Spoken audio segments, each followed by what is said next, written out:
Character design. What is character design? What does it mean?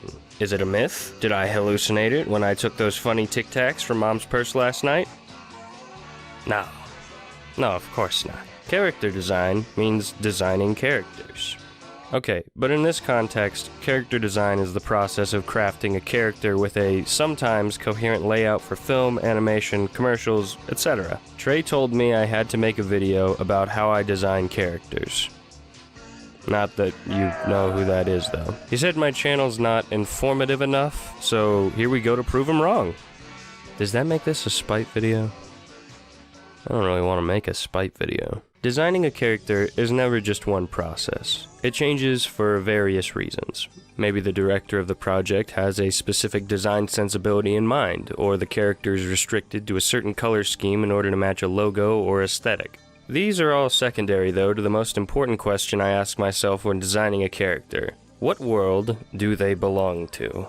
If I was making a new character from The Simpsons, for example, they're gonna have to look a lot different than a guy from Bionicle. The process changes depending on what world the character needs to fit in with. Take Mario, for example.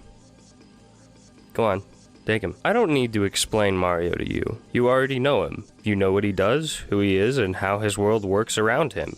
Now, if you took this same character and you put him in, say, our world, it'd be weird. Suddenly you gotta figure out how to make his mustache look real, and his clothes have to be made out of more realistic materials. You gotta give him shoelaces and stitching on his clothes, and you gotta figure out why they're called the Mario Brothers, since Mario is his first name.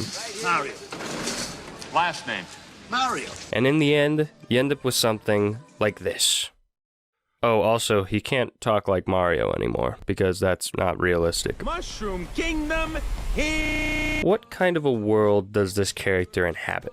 Is it post-apocalyptic, fantasy, noir, the Golden Girls? Most of my characters come from a semi-realistic world with strange settings and realistic stakes. Because I know this world so well internally, I usually just come up with the characters randomly while thinking about something else more externally.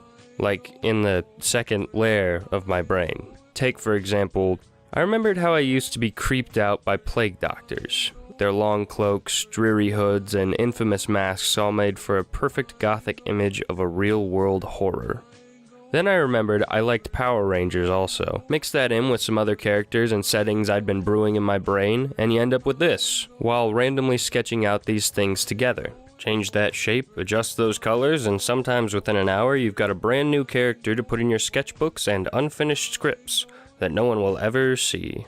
Unless, of course, the character wasn't made for you, in which case, I'd like to talk about creating characters for other people. Most of the time when I was designing a character, it was intended for a project that had already been created before the character designs. This meant that not only was I unable to choose the setting for the character, but I was working with specific requirements thought up by some other schmuck.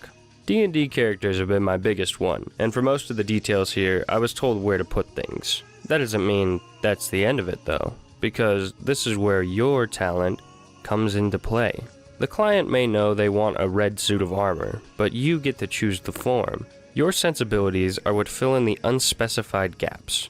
Does it need to be a flexible material? Leather would work. Now there's a chance to add rivets all over, and rivets are cool. How about some yellows to complement those reds? And we'll make the hair look like fire, cause that's neat. And also this guy is a blacksmith, so that'd make sense for that too. This is what gives a character their character.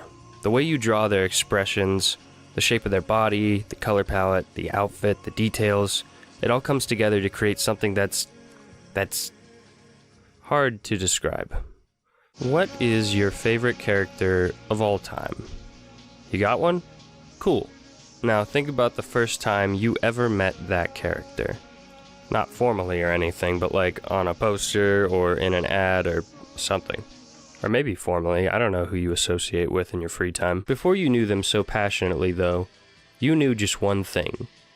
They looked pretty dang cool. That's what it's all about. Before you even take that character out to a nice steak dinner and ask them about all their interests and quirks, all you'll know is how they look and what that look tells you about them.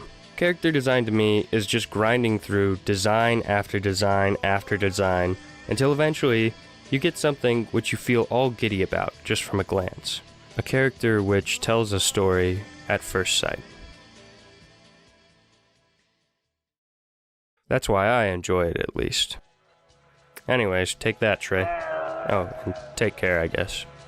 Until next time.